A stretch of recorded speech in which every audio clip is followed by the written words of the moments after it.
है कि कल के दिन ज्ञानवर्धक प्रेरणादायक रहा होगा।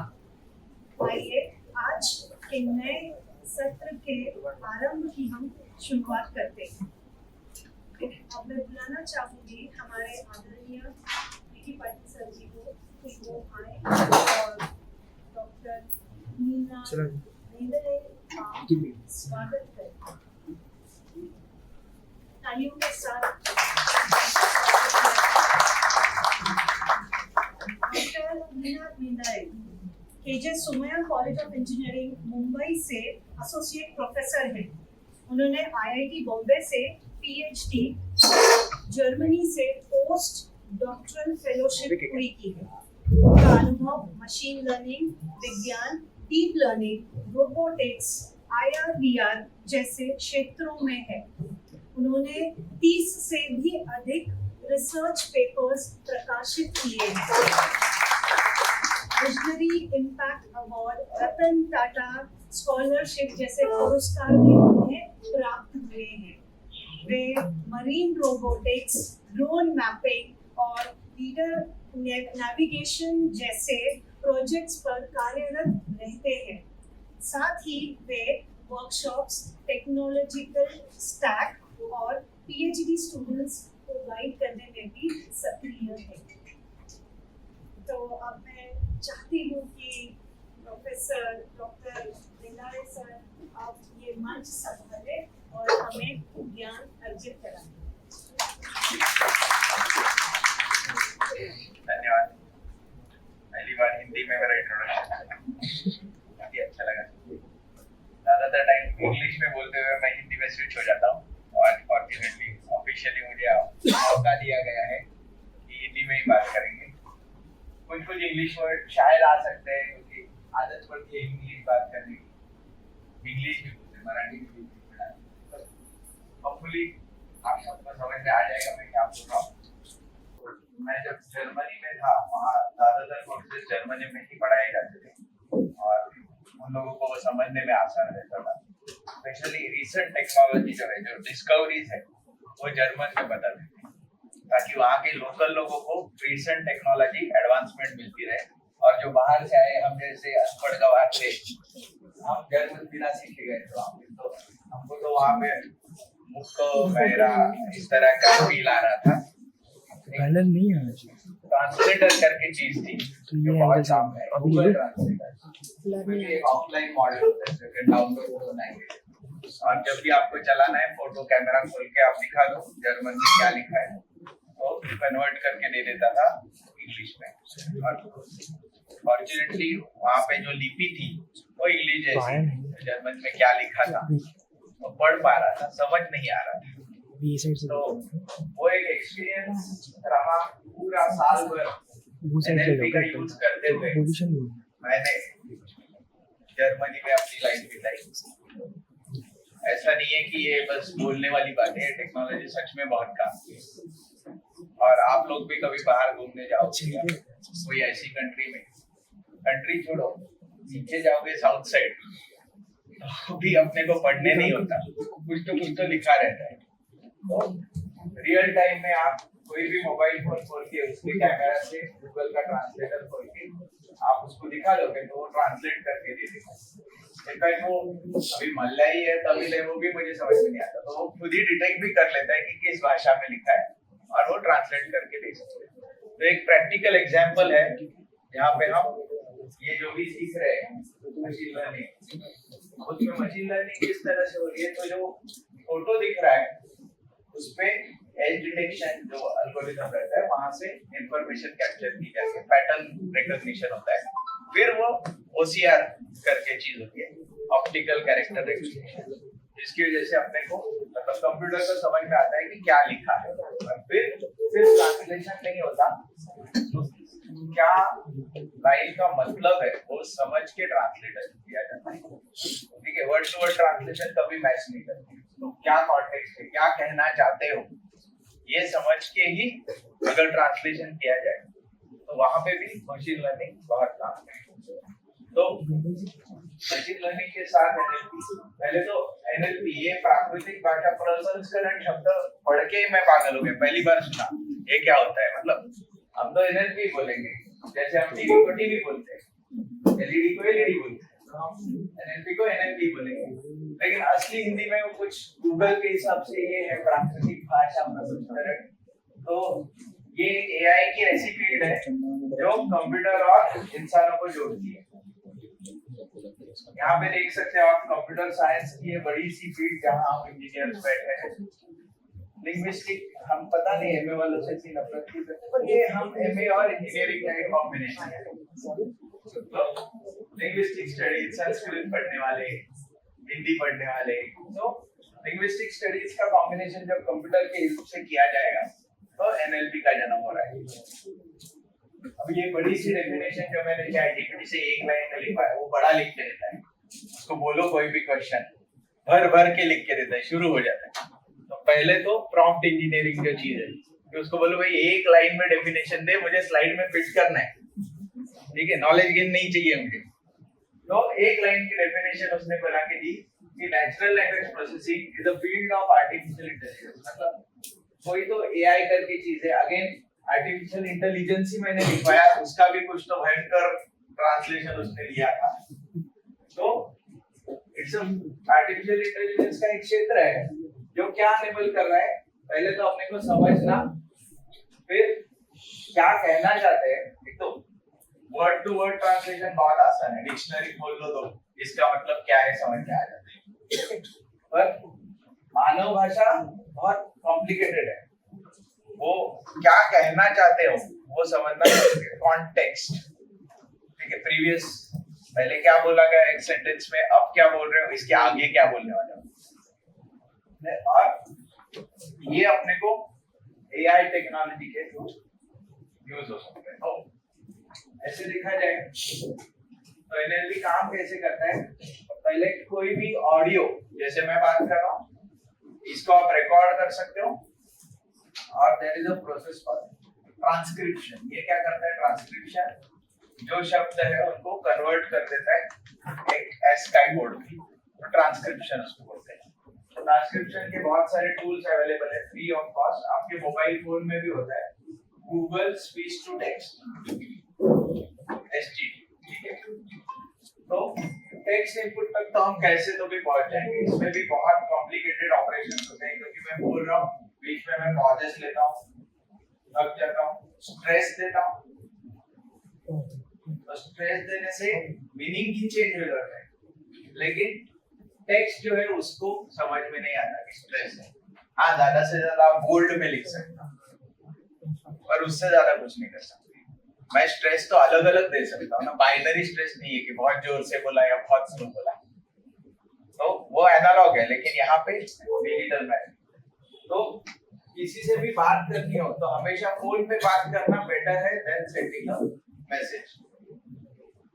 लेवल ऑफ कम्युनिकेशन अभी ये हाईएस्ट लेवल हो रही है कि आप देख भी पा रहे हो, सुन भी पा रहे हो, तो दो सेंसर इन्वॉल्व है, आंखें कान, ठीक है। शायद फीलिंग भी, क्योंकि ठंडी दोनों को लग रही है, ठीक है। तो लेवल ऑफ कम्युनिकेशन में पहले तो डायरेक्ट बात करो, मैंने उसको मैसेज किया था लेकिन उसने पढ़ा ही नहीं शायद, या पढ़ के भी रिप्लाई नहीं कर रहा है, ये सब मिसअंडरस्टैंडिंग क्रिएट करता है। ज्यादातर ब्रेकअप्स का रीजन यही रहता है, फोन किया करो, ठीक है, या हो सके तो मिल लो। नाउ टेक्स्ट इनपुट में दूसरी चीज डेटा कलेक्शन। डेटा कलेक्शन किस चीज का, टेक्स्ट इनपुट ये होता है, तो कंप्यूटर को टेक्स्ट फिक्स कुछ नहीं समझ में आता, ना ही इसको मलयाली समझ में आती है, ना ही इसको हिंदी समझ में आती है, ना ही उसको समझता है बस 0 या 1। तो आप सोच के देखो, ये कंप्यूटर जो भी हम आर्टिफिशियल इंटेलिजेंस बोल रहे हैं, तो बेचारा सिर्फ दो ही चीजें समझता है, 0 या 1, ठीक है। सो हम जिस भी हम डेटा बोलते हैं, तो डेटा मतलब binary version of whatever you have, 0 और 1। Next is text pre processing. जो भी स्पेसेस है, मैंने बहुत देर तक शांति रखी या कम देर तक शांति रखी, तो भी आपका जो ट्रांसक्राइबर है वो एक ही स्पेस बार देगा। सो ये स्पेस बार कोई कॉन्टेक्स्ट नहीं रखता, कंप्यूटर के लिए वो स्पेस बार का कोई मीनिंग नहीं है। हमारे लिए है, हमारे लिए कितने स्पेस बार दिए उसका भी मीनिंग है। तो जो बहुत ही अच्छे ओसीडी हम बोलते हैं, फॉर्मेटिंग में ओसीडी, उसको दो स्पेस दिखते दो वर्ड के बीच में तो भी तकलीफ होने लगती है, इसमें दो स्पेस क्यों दिए। तो परफेक्ट स्पेसिंग, और कुछ कुछ लोगों को कैपिटलाइजेशन करने की आदत होती है, बीच बीच में कोई भी वर्ड अपने आप कैपिटल हो जाता है, क्यों पता नहीं, उनको लगता है कि वो ज्यादा इंपॉर्टेंट है, टाइप करते हैं ध्यान में नहीं आता, और रैंडमली कैपिटल रहते हैं कुछ वर्ड। याद रखो, डॉक्यूमेंट जब भी बनाओ, स्कूल में जो सिखाया है फर्स्ट वर्ड उसका फर्स्ट लेटर वही कैपिटल रखो, जब तक वो कोई स्पेशल नाम ना हो किसी व्यक्ति का या किसी चीज का, सेंटेंस के जिसको हम बोलते हैं। लेकिन प्रोग्रामिंग में क्या होता है, जैसे एम्बेडेड सिस्टम में कैमल केस है, तो उन्होंने स्पेस हटा दिया, और स्पेस जब भी हटा उसका नेक्स्ट कैरेक्टर कर दिया कैपिटल, तो उसको हम कैमल केस कहते हैं। और ये जो हो गया इसको कहते हैं title space, how natural language processing, her word other than is and सब कैपिटल करते हैं, हो गया अपना टाइटल। तो चीजों में हिंदी में तो एटलीस्ट ऐसा कुछ चीज नहीं है, सीधा है, हम कोई चीज बड़ी छोटी नहीं करते हिंदी में, सब स्टेप। टेक्स्ट प्री प्रोसेसिंग में ये स्पेस बार वगैरह हटा दिए जाते हैं। हम हर एक चीज की इंडिविजुअल स्लाइड देखेंगे, बहुत बरबर के स्लाइड में लाया, 1.5 घंटा चल जाएगा, स्लाइड में शायद कुछ बच भी जाए, पर ये प्रेजेंटेशन शेयर्ड है तो आई थिंक ऑर्गेनाइजर्स आपको ये पूरा स्लाइड दे देंगे। टेक्स्ट रिप्रेजेंटेशन, कौन सी डेट पे हुआ, क्या हुआ, ये जो भी इंफॉर्मेशन इंपॉर्टेंट है वो एक्सट्रैक्ट की जाती है टेक्स्ट रिप्रेजेंटेशन। अब ये नीचे का पढ़ने नहीं हो रहा है मुझे, नीचे क्या है बात, तो फीचर सिलेक्शन होना चाहिए, मुझे नहीं दिख रहा है तो आपको दिखने का कुछ। तो फीचर सिलेक्शन बेसिकली, मैं मोटा हूं, मैं टकला हूं, ये मेरे फीचर्स हैं, करेक्ट। उसी तरह हर लैंग्वेज के फीचर्स होंगे, and you have to accept those features, क्योंकि उसी से तो क्लासिफिकेशन हो पाएगा, मैं इस आदमी से अलग कैसे हूं, ठीक है, इसने दाढ़ी बढ़ा रखी है मैंने नहीं, तो ये हो गए फीचर हमारे। तो उसी तरह टेक्स्ट के क्या फीचर होंगे, टेक्स्ट तो शब्द है, ठीक है, रोमन में लिखा है या देवनागरी में लिखा है, या फिर चाइना की कौन सी भाषा होती है, एनपी, तो उस लैंग्वेज में ये उसका फीचर हो सकता है। और other than that when it comes to the computer, वो तो बस 0 और 1 ही आने वाला है, इसको हम बाइनरी डेटा बोलते हैं, कोई फीचर उसमें तो नहीं है। तो किस तरह के फीचर्स होते हैं जिससे हम सेंटेंस से मतलब निकाल सकते हैं, इसको कहना क्या है, गुस्से में हो या शांत, इस चीज का प्रोग्राम करने की कोशिश करें, बहुत ही मुश्किल था। आपको एक सेंटेंस दिया गया कंप्यूटर से, आपको वो बताना है कि वो गुस्से में बोला गया है या शांति से, ऐसे देखा जाए तो इम्पॉसिबल लग रहा है, ये तो कैसे हो सकता है, ठीक है। एक चीज अगर 4 सेंटेंसेस दिए तो अब थोड़ा पॉसिबल हो सकता है, जिसको हम टोन बोलते हैं, कौन सा शब्द यूज हुआ, गुस्से में तू बोलूंगा, शांत समय में आप बोलूंगा, ये डिफरेंस हो सकता है। जितना बड़ा टेक्स्ट होगा उस हिसाब से फाइंड आउट करना इजी हो जाएगा, जितना कम टेक्स्ट होगा वो आपके सीएटी के मटके जैसे शांति होगा, पॉजिटिव एस्पेक्ट, तो हमेशा बायस रखो, पॉजिटिव एस्पेक्ट क्या होगा उस पे बायस करो, ठीक है। नेक्स्ट इज, ये भी पढ़ने नहीं हो रहा है बट मैं जानता हूँ वहाँ पे मॉडल सिलेक्शन लिखा है, तो कोई भी ऑप्शन आपके पास है, बहुत सारे ऑप्शन, तो उसमें से बेस्ट कौन सा चूज करना है, ये आता है मॉडल सिलेक्शन के अंदर। मशीन लर्निंग हम सीख रहे हैं तो उसमें बहुत तरह के मॉडल्स होंगे, उसमें से सबसे बेस्ट कौन सा है वो चूज करना मॉडल सिलेक्शन होता है। फिर मॉडल डिप्लॉयमेंट, यहाँ पे आधे से ज्यादा लोग फेल हो जाते हैं, सब थियरी पढ़ लिया, कौन सा मॉडल चूज करना है आता है, यूज करने नहीं आया, ठीक है।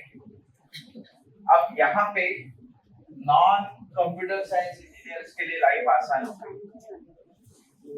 क्योंकि अब आपको सिर्फ बताना है क्या चाहिए, एनएलपी खुद आपको मॉडल डिप्लॉय करने के तरीके लिख के देगा, वो पढ़ के भी आप नहीं कर रहे हो तो आप बुद्धू, ठीक है। चैट जीपीटी आपको हर चीज की स्टेप बाय स्टेप प्रोसेस देगा, कैसे करना है। अब हम और एक लेवल आगे भी जा रहे हैं, ऑटोमेशन इंप्लीमेंट कर रहे हैं, तो भाई तू करके भी दे दे, ठीक है।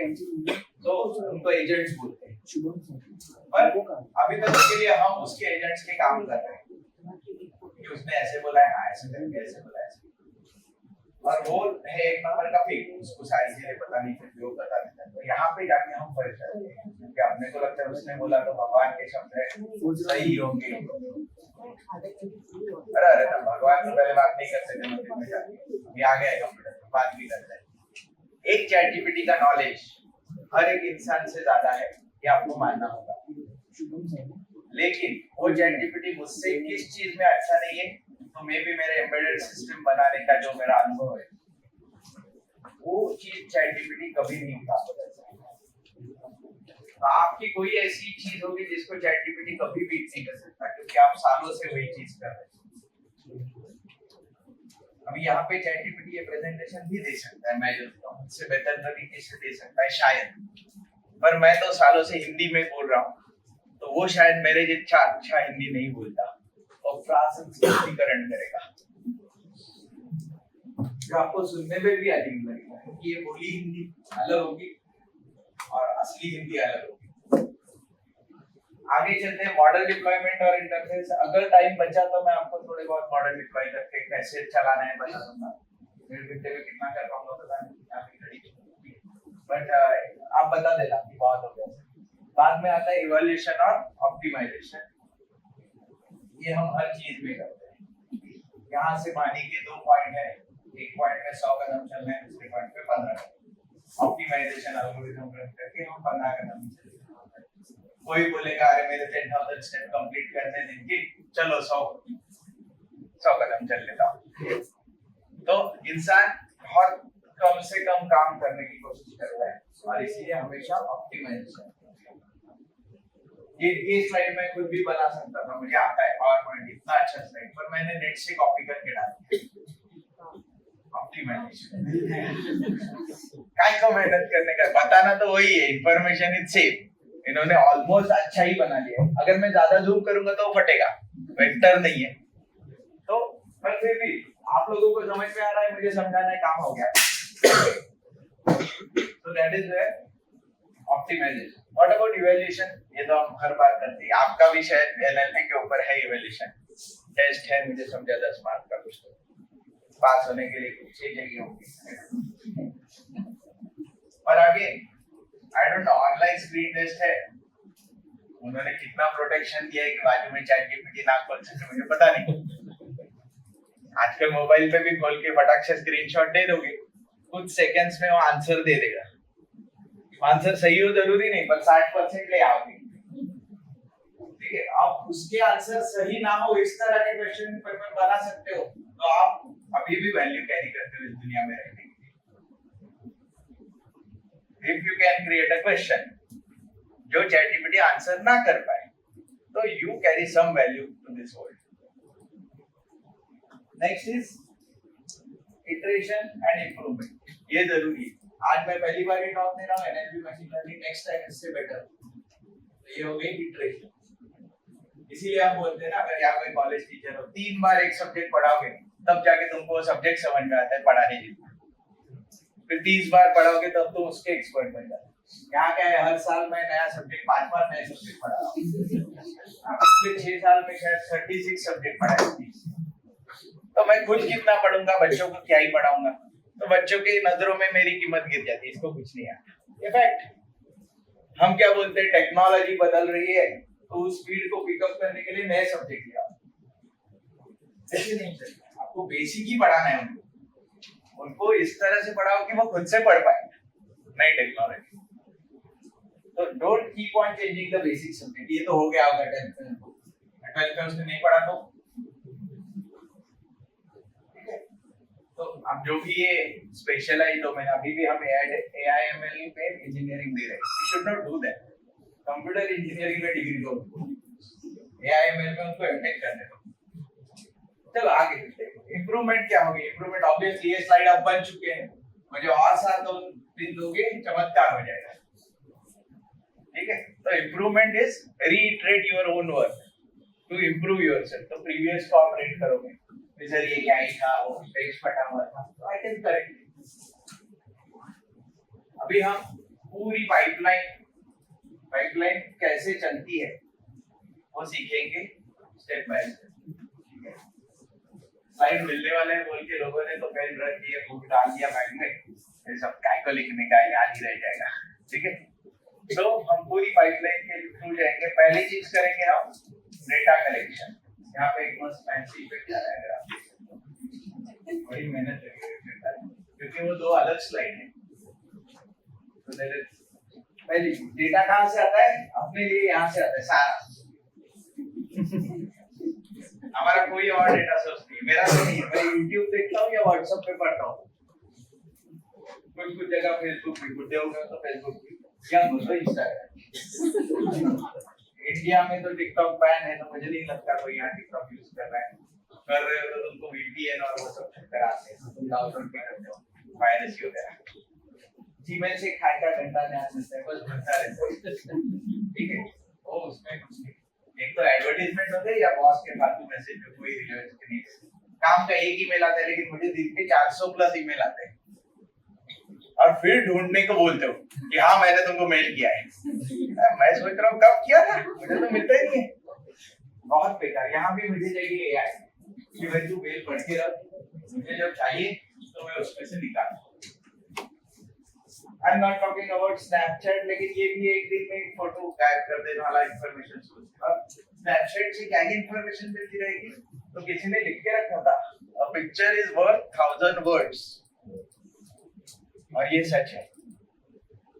मैं ये स्लाइड से दिखाया और मैं 1000 चीजें उस पे बोल रहा हूँ जो आप भी समझ रहे हैं। तो ये फोटोज नहीं होते प्रेजेंटेशन में, कुछ लोग डालते हैं ऐसा प्रेजेंटेशन में, पूरे स्लाइड के स्लाइड टेक्स्ट से भरे हुए, तो उसमें बस वो 50 वर्ड ही है जो लिखे हैं, और वो पढ़ भी सकते हैं सामने वाले। तुम खड़े क्यों हो?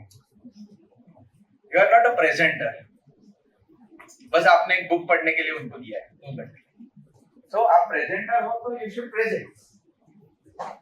ये दूसरा सोर्स है, ये आप पुराना हो चुके हैं, स्पेशली पुरानी बुक्स मैंने ChatGPT से बनवा के ली है।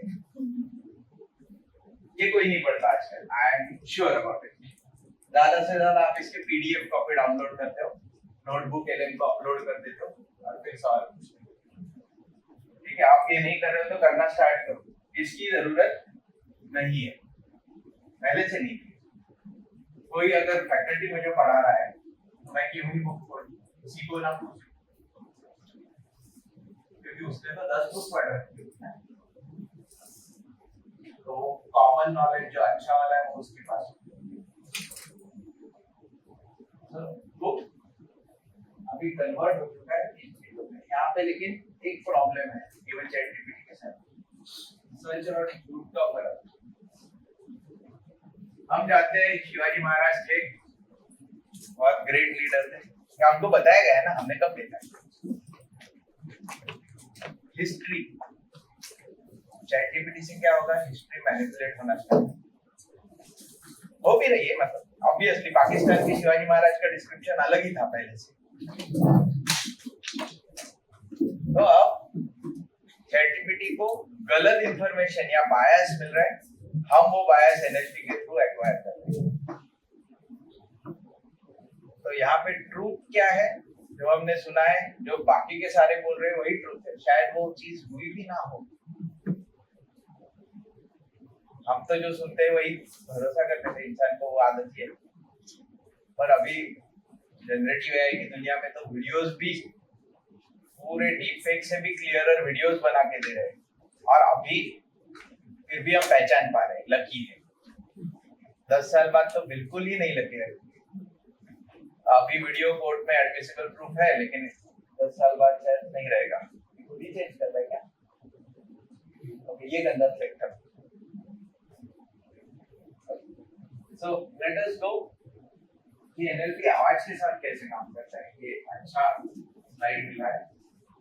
पहले तो एक माइक्रोफोन करके चीज रहती है जिससे हम आवाज रिकॉर्ड करते हैं। ये कैपेसिटी हो, रेजिस्टिव हो, आवाज कम है ज्यादा है, सब यहाँ पे है। एनालॉग डिवाइस ये कन्वर्ट हो गया डिजिटल। तो माइक्रोफोन से इंफॉर्मेशन आती है, फिर ह्यूमन टॉक्स टू मशीन, आपके फोन में होगा या लैपटॉप में होगा, डेस्कटॉप पे नहीं रहते, अभी भी आपको यूएसबी से कनेक्ट करने पड़ते हैं। तो अगर इस तरह का कोई हेडफोन कनेक्ट कर रहे हो तो उसमें माइक आ जाएगा, वरना एक यूएसबी डिवाइस आता है।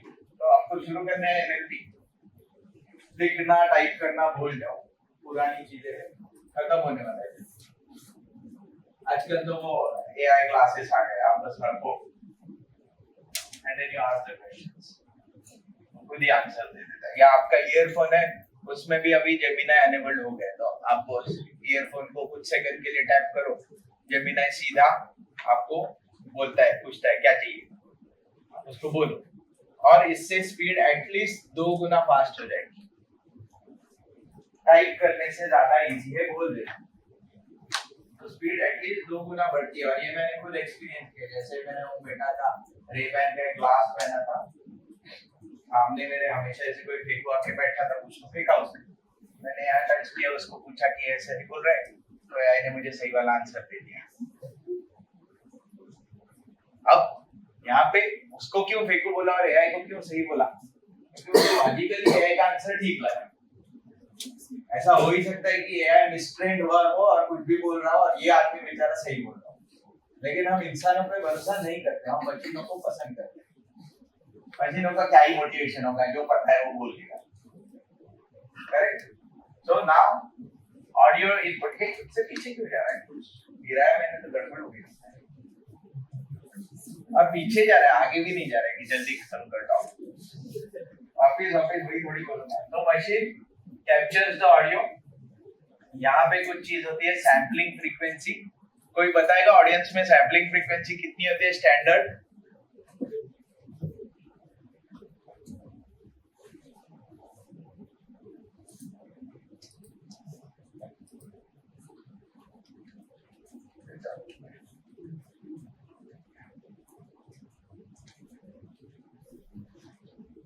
अब ये सिनेरियो सबसे वर्स्ट है, इतने सारी ऑडियंस है, बराबर है, सबके पास मोबाइल फोन है, सब कुछ क्या कर रहे हो मुझे दिख नहीं रहा है,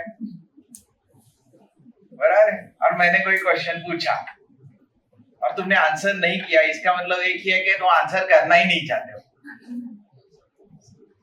क्योंकि अगर आंसर करना होता तो मैं चैटजीपीटी को भी पूछ सकता था इमीडिएटली, और वो बता देता, शायद 44,100 वर्ड्स बराबर आंसर दे देता, और शायद नहीं भी देता, मुझे नहीं पता, वो अभी तक इतना मैच्योर नहीं हुआ है। और कॉन्टेक्सचुअल क्वेश्चन पूछेगा, किस बारे में चाहिए, बार्कहाउसेन क्राइटेरिया क्या है, मैक्सिमम साउंड फ्रीक्वेंसी क्या है, वगैरह वगैरह, ठीक है। तो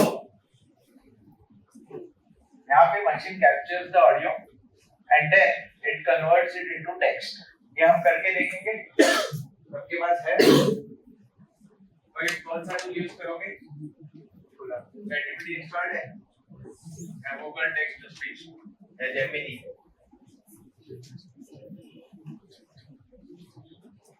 करके देखो, ठीक है, अपने मदर टंग में अपने बारे में एक लाइन बोल के देखो।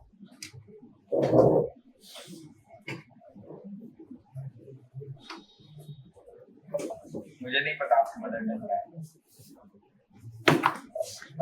जिस तरह से भाजपा चाहती है हम हिंदी में बात करेंगे।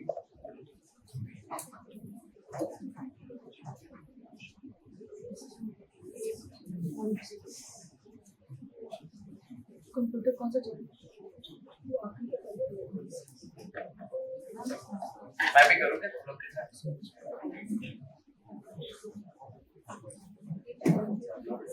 कर लिया सबने? एक लाइन बताइए उसको।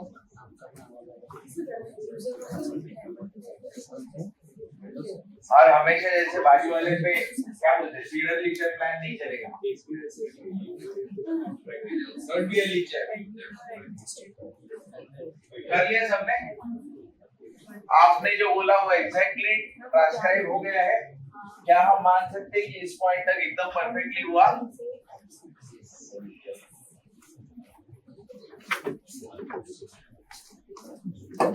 नहीं हुआ ना? जिसने ट्राई किया उसको तो क्या ही मिल रहा है, क्या है बोल ले, मैं तो ऐसे आया हूँ, इसी में फ्री का है ना।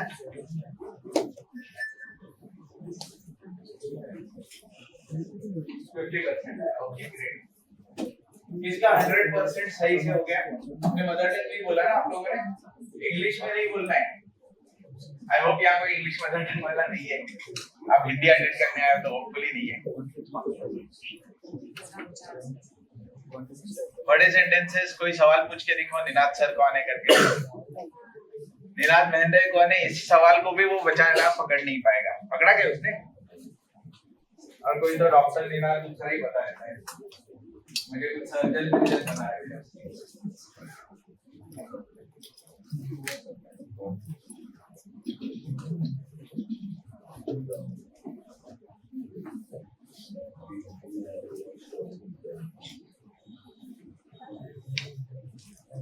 ओके, हम पहले टूल्स देखते हैं, किसने किसने चैट जीपीटी यूज किया। Can you raise the hand?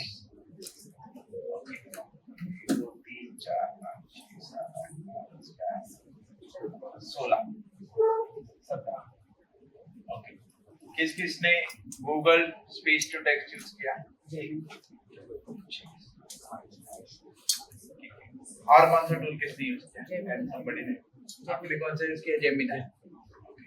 Gemini के बैक एंड में गूगल स्पीच टू टेक्स्ट ही चल रहा है। और कोई? मेटा है, आपने मेटा यूज किया। और आपने खुद के लैंग्वेज में बात की? इंग्लिश नहीं, इंग्लिश के लिए तो वो बहुत बढ़िया से ऑप्टिमाइज है, बराबर। इंग्लिश करना ही नहीं था। क्यों नहीं करना था? क्योंकि वो मुझे पता है वो सही से ही करेगा। इवन इंडियन एक्सेंट वो सही से पकड़ता है, क्योंकि अपने साउथ इंडियन लोगों ने ही पूरा लिखा हुआ है। ब्रेन ट्रेन होके जो गए उधर से ही सब बन रहा है, तो इंग्लिश एक्सेंट परफेक्टली पकड़ेगा इंडियन। प्रॉब्लम तो आएगी जब हम अपनी लैंग्वेज में बात करेंगे। तो यहाँ पे एक बहुत बड़ा गैप है। कोई एनएलपी अपनी मातृभाषा के लिए नहीं बन रहा है except English and Chinese, maybe German for that matter. ठीक है, एक बहुत बड़ा रिसर्च गैप है जो अगले 10 साल तक तुमको कोई इंजीनियर नहीं बनना है, तुमको बस अपना लैंग्वेज आना है, दैट्स इट। तुमको हायरिंग मिल जाएगी, क्योंकि ये डेवलप नहीं हुआ है। या फिर हम अपनी भाषा छोड़ के इंग्लिश सीखें। गूगल ट्रांसलेशन में हो रहा है सर? गूगल ट्रांसलेशन में भी नहीं होगा। यार मैं कौन है पूछ के देखो, बराबर है, नहीं होगा। क्योंकि जो उच्चारण है मेरे नाम में वो तो किसी मशीन को समझता ही नहीं। वो तो मराठी का एक वर्ड है ना, स्पेशल वर्ड है, वो नहीं पकड़ेगा। और उसकी वजह से ये ट्रांसलेशन जो इस पॉइंट तक है, अभी तक हम 100% नहीं पहुंचे हैं।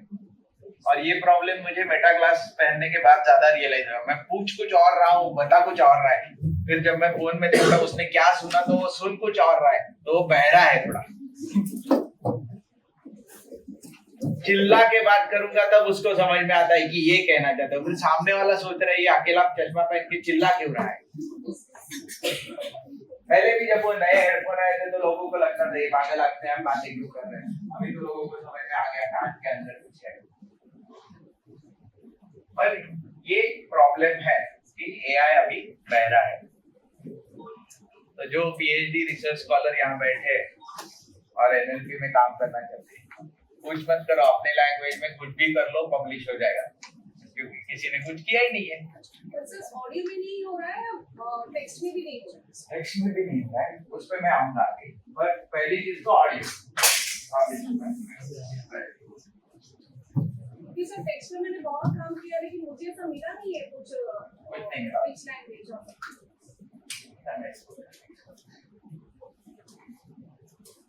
तो ऑडियो टू टेक्स्ट कन्वर्जन, यहाँ पे एक बड़ा सा रिसर्च किया गया है।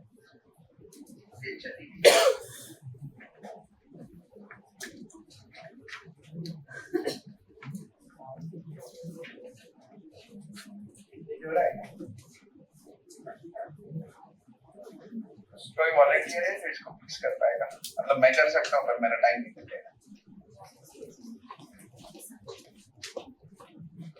और सही कैसे चेंज करेंगे, इससे काम चलेगा।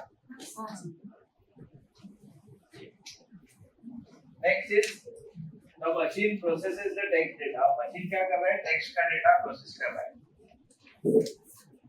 क्या ही प्रोसेस कर रहे हैं वो हम डिटेल में देखेंगे। फिर डेटा टू ऑडियो कन्वर्जन, ये हो गया स्पीच टू टेक्स्ट। यहाँ तो और भी प्रॉब्लम है, आप उससे बात करके देखो, चैटजीपीटी अभी रिप्लाई भी करता है ना अलग अलग आवाजों में, तो आपके मदर टंग में देखो कैसे अजीब तरीके से बोल रहे हैं, जैसे छोटे बच्चे रहते हैं ना स्कूल के, जिनको ठीक से बोलना नहीं आता, वैसा रिप्लाई कर रहे हैं। So that is text data to audio conversion and then machine response with through your speaker. ये जरूरी है, कंप्लीट एप्लीकेशन है। On a broader scale, this is what we want, कि अपने से बात करने वाला कंप्यूटर हो, ठीक है, और मेरा पर्सनल कंप्यूटर हो, मतलब मुझसे जो बातें कर रहा है वही वो बातें इससे ना करे, ठीक है। पर्सनलाइज असिस्टेंट, जो फ्यूचरिस्टिक मूवी मार्वल्स में आयरन मैन की जो असिस्टेंट थी ना, क्या फ्राइडे में आपको असिस्टेंट है, तो वैसा चीज हो कि बस मेरे लिए बताए, सब आगे दुनिया बुद्धू लगी।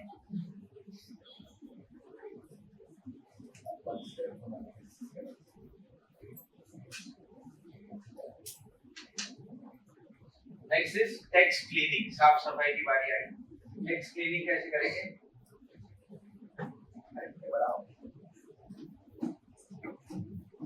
तो क्लीनिंग मतलब जो खराब चीजें हैं वो निकाल देनी है। खराब चीजें टेक्स्ट में होती क्या है?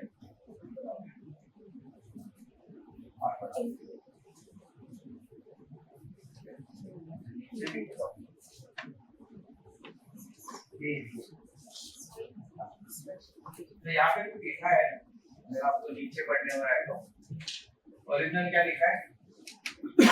How to get the integer part of the whole number from the number that has a decimal value. नीचे वाले लाइन में क्या लिखा है? How to get the integer part of the number. तो आपने देखा, आपने खुद टेक्स्ट क्लीन कर दिया, किसी ने वो ग्रेटर देन लेस, आप ये खुद ही चेंज कर रहे हैं, मैंने शायद वॉलंटियर को दिया है वो चेंज करने, नहीं हो पा रहा है क्या? चालू हो गया, थैंक यू। तो कैसे चेंज करोगे? अच्छा, वो सिर्फ पीछे जा रहा है जो उसकी इनिशियल रिक्वायरमेंट थी।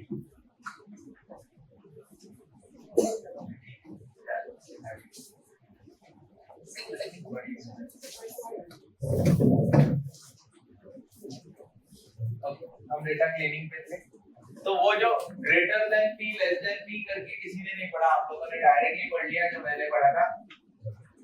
मैंने बायस इंडस किया, लेकिन आपने भी वैसे ही पढ़ा था। पहली लाइन, दूसरी लाइन भी ठीक है। अगर मैं पूछता दोनों में डिफरेंस क्या था, आपको ढूंढते रहने कहीं ना कहीं कुछ ना कुछ किया होगा। फोकस किस पे होना चाहिए था? इस चीज पे।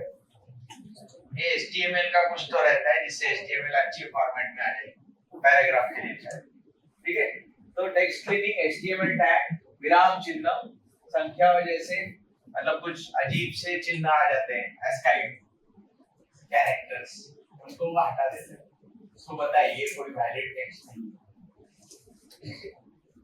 तो स्पेलिंग भी करेक्ट करता है, ये तो आजकल बहुत इजी है।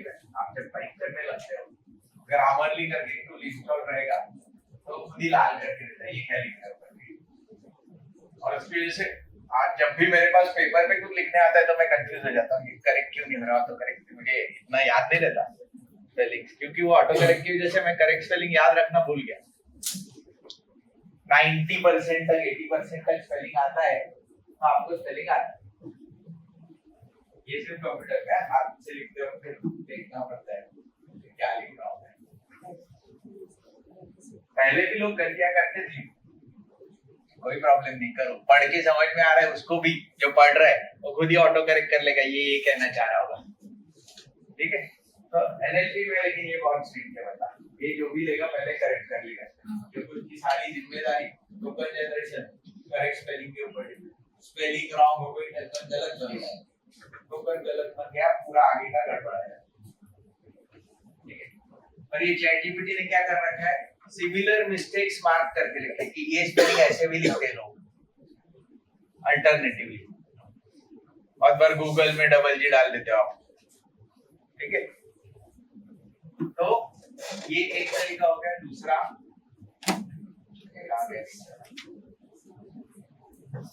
क्लिक भी होता है क्या?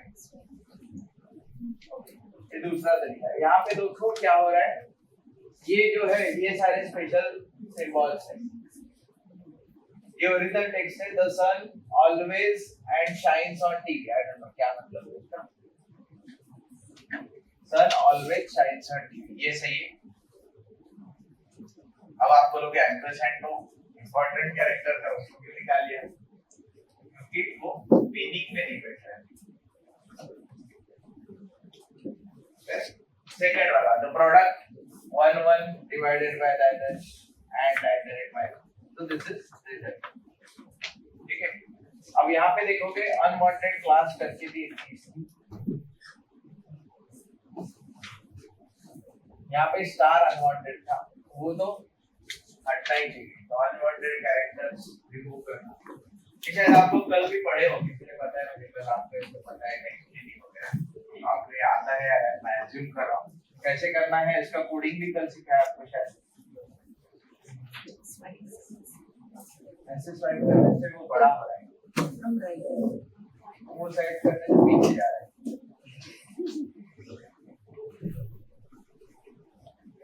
माउस है क्या आपके पास? अच्छा क्लिक करो।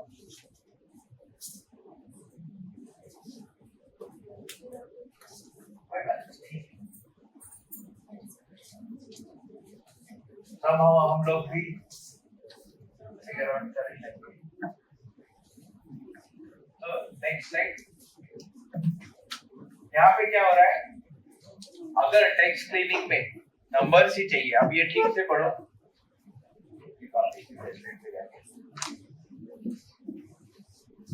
210 सनसेट रोड, ये बराबर एड्रेस है, एड्रेस के हिसाब से तो बराबर है, लेकिन अगर नंबर्स ही चाहिए तो सिर्फ 210 आएगा। ठीक है, So just tap on the screen. Just tap on this। ठीक है, तो यहाँ पे इंटरेस्टिंग चीज देखो, 1A 2B वाली case, A1 2B 3C 4D बराबर है, और रिजल्ट में क्या आया, सिर्फ 1 2। तो ये हो गई नंबर बेस्ड। ये बहुत जरूरी होती है क्योंकि you are reading a research paper. Research paper पढ़ के उसने क्या अचीव किया वो फाइंड आउट करना है, तो नंबर्स ही तो मैटर करेंगे ना।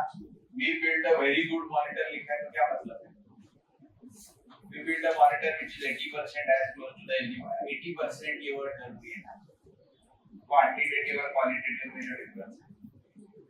आप कोई भी टेक्स्ट पढ़ते हो, रिसर्च पढ़ते हो, उसमें नंबर्स ही तो मैटर करते हैं। तो number based cleaning is very important. पहले के जमाने में क्या करते थे, हम सर्च में जाते थे, 0 से लेके 9 तक सारे नंबर ढूंढ निकाले।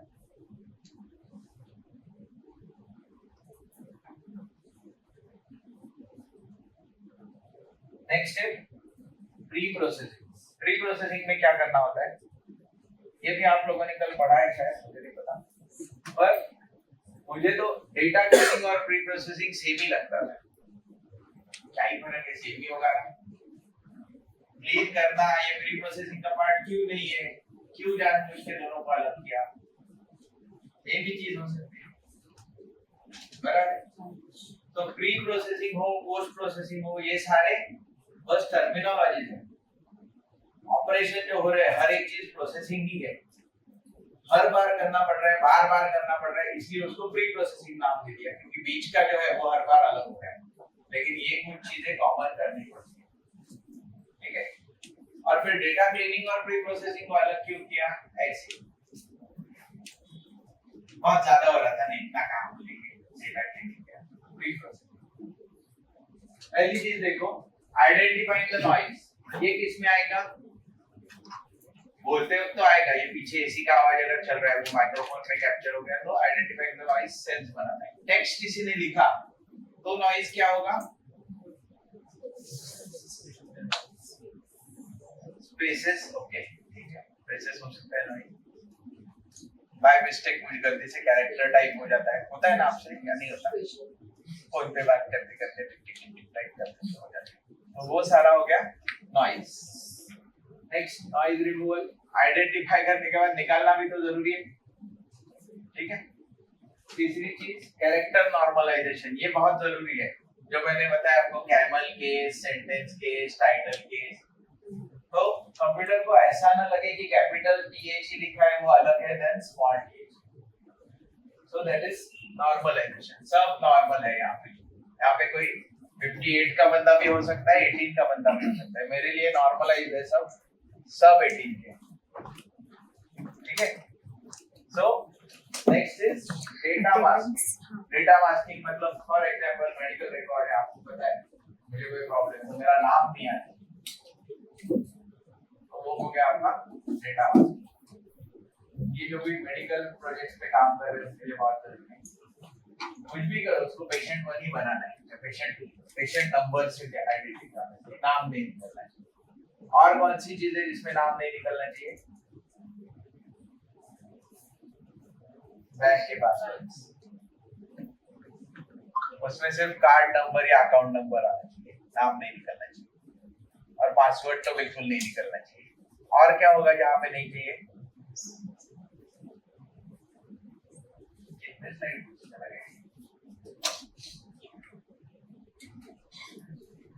ये निकाल दूंगा तो शायद कोई ऑपरेशन हो गई।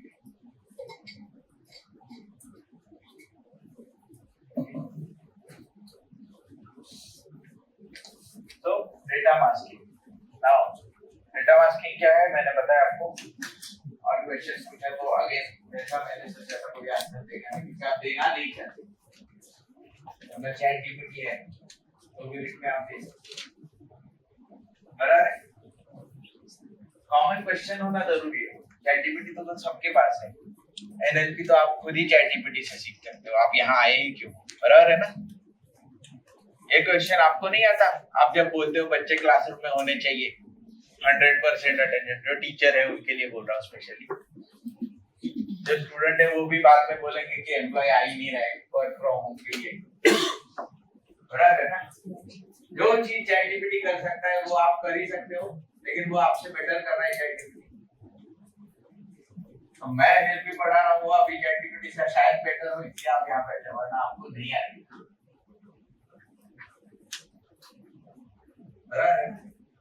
अब यहाँ पे नेक्स्ट चीज हम पूछेंगे, क्लीन टेक्स्ट तो मिल गया, लेट्स अस्यूम सब हो गया ये चार चीजें। अब करना है अपने को टोकनाइजेशन, फिर पास ट्रिगरिंग, ये भी शायद कल कुछ लोगों ने कवर किया है। लेमिटाइजेशन, पहले तो मुझे लैमिनेटर लगा था, उस पर लिख दिया ऐसा है, और वो बहुत कंफ्यूजिंग है। उसके साथ और दो चार टर्म आते हैं, नेम एंटिटी रिकॉग्निशन और प्रिपेयर्ड टेक्स्ट। तो यहाँ तक हम पहुंचे, क्लीन टेक्स्ट क्या है हमको समझा। पहली चीज हम समझते हैं कि कोई भी चीज को चैट जीपीटी कैसे पढ़ता है, इंटरनली जो कलर दिख रहे हैं वो वैसे पढ़ता है, उसको वो टोकन्स बोलता है। ठीक है, वो वर्ड बाय वर्ड नहीं पढ़ रहा है, वो कैरेक्टर बाय कैरेक्टर भी नहीं पढ़ रहा है, ना ही वो स्पेस बार के बीच के वर्ड उठा रहा है, वो रैंडमली कट कर रहा है चीजों को। और इसीलिए टेक्स्ट लेंथ और टोकन लेंथ सेम नहीं होती, वर्ड लेंथ नहीं सेम होता। तो इनपुट तैयार कैसे किया जाता है, कोई भी रैंडम पार्ट दे जाओ टेक्स्ट में से,